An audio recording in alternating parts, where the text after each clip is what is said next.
دیکھیے، ہم سب مستقبل کے بارے میں سوچتے ہیں، یہ تو انسانی فطرت ہے نا؟ چاہے تعلیم ہو، کیریئر ہو یا پھر خاندان، آگے کا پلان تو کرنا ہی پڑتا ہے۔ تو چلیے اسی سوال پر تھوڑا رک کر سوچتے ہیں۔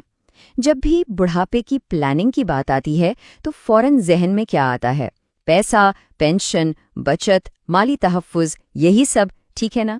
لیکن ذرا سوچئے، کیا ہو اگر منصوبہ بندی کی ایک اور اس سے کہیں زیادہ گہری قسم بھی ہو؟ اور بس یہیں سے ایک بہت ہی زبردست موازنہ سامنے آتا ہے، بالکل ویسے ہی جیسے لوگ اپنے ریٹائرمنٹ کو محفوظ بنانے کے لیے حکمت عملی بناتے ہیں، سرمایہ کاری کرتے ہیں، بالکل اسی طرح آخرت کے لیے بھی منصوبہ بندی ضروری ہے۔ فرق صرف کرنسی کا ہے۔ ایک طرف دنیاوی منصوبہ ہے جہاں پیسہ اور کاروبار کمایا جاتا ہے، اور دوسری طرف ہے آخرت کا منصوبہ جہاں نیکیاں کمائی جاتی ہیں۔ تو سوال یہ ہے کہ اس منصوبہ بندی میں داؤ پر کیا لگا ہے؟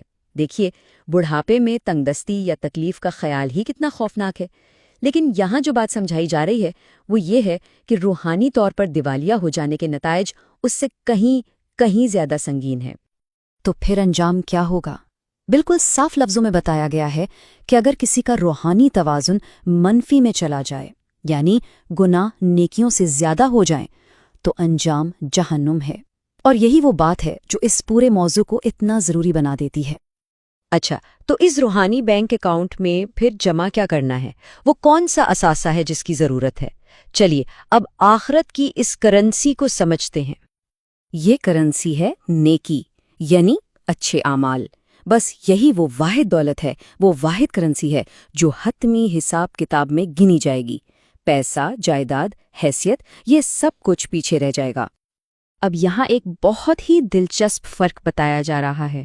دنیاوی دولت کمانا دیکھا جائے تو کتنا مشکل کام ہے، لیکن روحانی دولت یعنی نیکیاں کمانا حیران کن طور پر آسان ہے۔ اور یہ کتنا آسان ہے، ذرا سوچئے، چلتے پھرتے اللہ کو یاد کرنا، کائنات پر غور و فکر کرنا، یہاں تک کہ ایک ایسا مریض جو ہل بھی نہیں سکتا وہ بھی یہ کرنسی کما سکتا ہے، مسجد میں نماز کا انتظار کرتے ہوئے بھی، جبکہ وہ شخص شاید دنیاوی دولت نہ کما پائے۔ تو نیکی کمانے میں عملی طور پر کوئی رکاوٹ نہیں ہے۔ تو اس پوری سوچ کو اپنی روزمرہ کی زندگی میں کیسے لاگو کیا جائے؟ اس کا جواب ہے ہر دن کو سرمایہ کاری کے ایک نئے موقع کے طور پر دیکھ کر۔ اور یہاں وہ ضروری سوال آتا ہے جس پر ہم سب کو غور کرنا چاہیے۔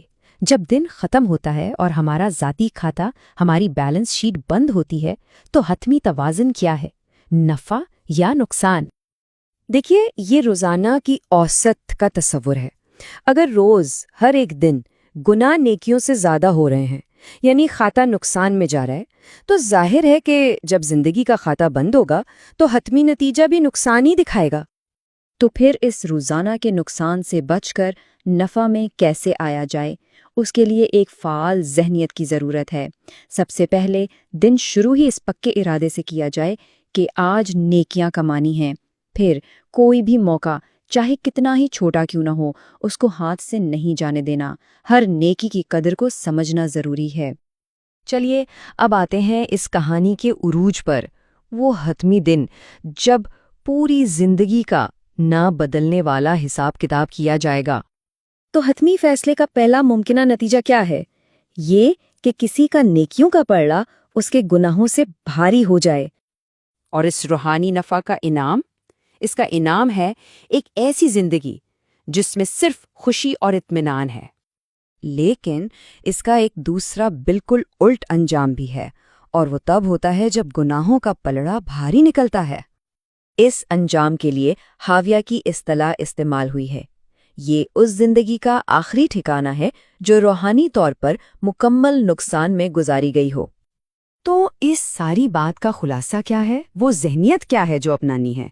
وہ ہے ایک سرمایہ کار کی ذہنیت۔ کیوں؟ کیونکہ یہاں دو چیزوں کا مقابلہ ہے۔